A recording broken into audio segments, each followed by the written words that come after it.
Hi guys, कैसे आप लोग। आशा है बहुत अच्छे होंगे। तो एक बार फिर से स्वागत है आपके अपने ही channel best view of stock market में।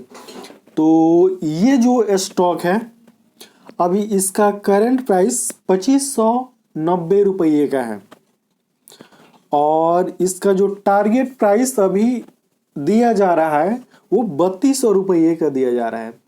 और टाटा का यह स्टॉक है, अपने सभी निवेशकों को ताज़ा ताज़ा मुनाफा देगा। तो टाटा का यह कौन सा स्टॉक है, चलिए देखते हैं और उसके बारे में जानते हैं कि ये जो कंपनी है कौन सा कारोबार करती है।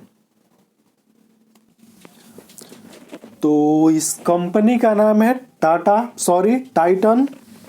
और ये जो कंपनी है टाइटन, ठीक है, ये टाटा की कंपनी है और ये घड़ी ज्वेलरी मतलब प्रत्येक प्रकार का जो क्या होता है, मतलब प्रत्येक कैटेगरी का जो क्या होता है ज्वेलरी होता है वो बनाती है। और शीशे की कुछ ज्वेलरी बनाती है। और इसने हाल ही में परफ्यूम के कारोबार में कदम रखा है। हाल ही में ये कंपनी परफ्यूम के कारोबार में कदम रखी है और बहुत ही शानदार उसका रिजल्ट सामने आ रहा है। ठीक है, इसके साथ ही इसने एक नई मॉडल की स्मार्ट घड़ी पेश की है। ठीक है, नई मॉडल की स्मार्ट घड़ी पेश की है। सीधा समझिए एक ही स्मार्ट घड़ी जो मतलब पैसे वाले लोगों को बहुत पसंद आ रहा है, या मिडिल क्लास के जो लोग हैं वो काफ़ी पसंद कर रहे हैं। ठीक है, और स्मार्ट घड़ी है। उसके बाद देखिए जो सीजीएल सिक्योरिटीज है, ठीक है, उसकी ओर से कहा जा रहा है कि ये जो स्टॉक है 3200 का आंकड़ा टच करने जा रहा है। अभी इसका प्राइस 2593 रुपया देखने को मिल रहा है। ठीक है, और बहुत जल्द ये 3200 रुपये का टारगेट हिट करने वाला है।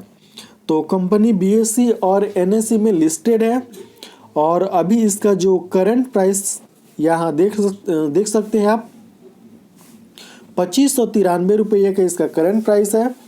1 वीक का इसका हाई देखें तो 2687 रुपया है और जो लो है वो 1400 रुपया देखने को मिल रहा है।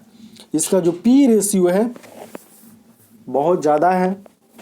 ठीक है, इसका पी रेशियो बहुत ज़्यादा देखने को मिल रहा है। वहीं इसका बुक वैल्यू देखें तो लगभग 87 रुपया का बुक वैल्यू है। और इसका जो क्या है मतलब डिविडेंड है वो यहाँ पर देखिए 0.15% का डिविडेंड भी कंपनी देती है। आरओसी और आरओई लगभग 13% का है, यानी लगभग दोनों में समानता देखने को मिल रही है। ठीक है, इसका जो फेस वैल्यू है 1 रुपये का है। और यहाँ पर आप देख सकते हैं इसका चार्ट। ठीक है, उसके बाद प्रोज में बताया जा रहा है कि कंपनी का जो क्वार्टरली रिजल्ट आया है वो अच्छा आया है। कंपनी का क्वार्टरली रिजल्ट अच्छा आया है और यहाँ पर देखिए लगभग 30% का हेल्दी डिविडेंड भी पे आउट करती है। ठीक है, तो कब कितना का डिविडेंड पे आउट की है वो अभी दिखाएंगे। उसके बाद यहाँ पर देख सकते हैं इसका क्वार्टरली रिजल्ट, और ये जो क्वार्टरली रिजल्ट है ये करोड़ में देखने को मिल रहा है। तो इसका जो सेल्स है यहाँ तुलना कर लेते हैं। सितंबर 2021 में इसका सेल्स कितना था और दिसंबर 2021 में इसका सेल्स कितना था, ये आपके सामने है। ठीक है, ऑपरेटिंग प्रॉफिट देख सकते हैं। इसका जो ऑपरेटिंग प्रॉफिट है वो यहाँ पर आपके सामने है।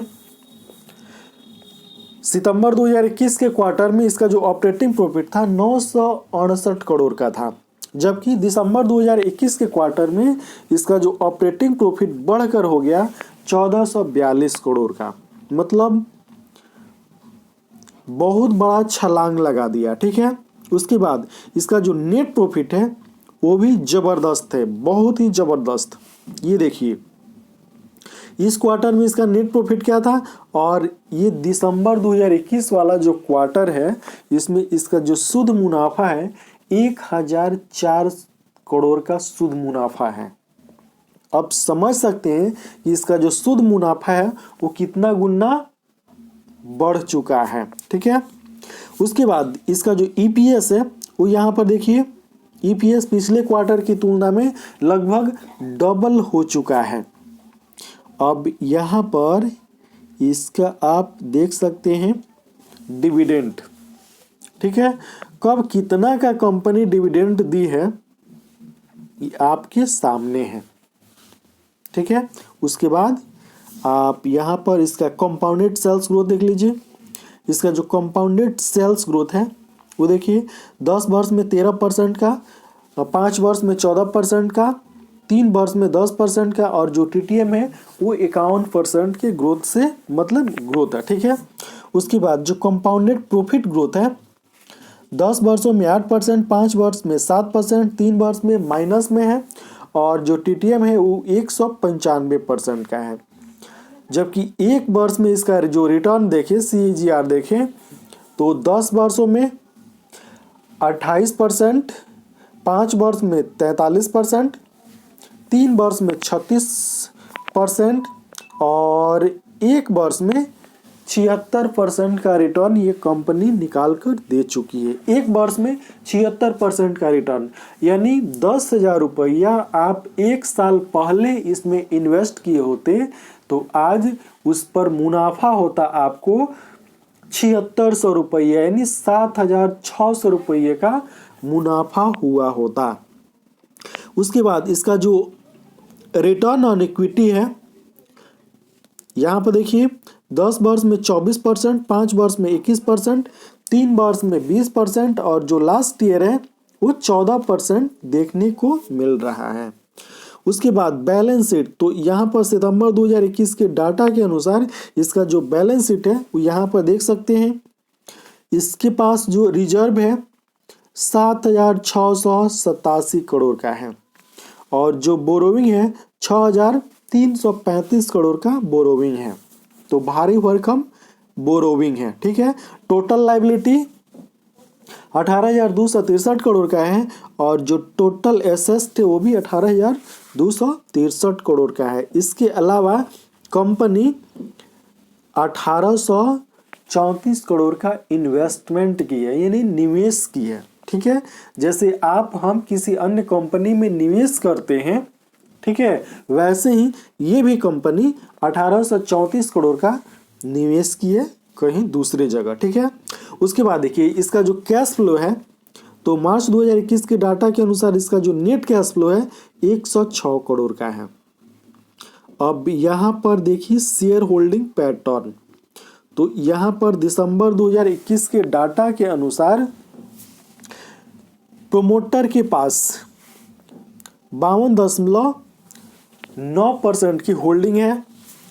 जो FII वाले होते हैं उनके पास 18.56% की होल्डिंग है।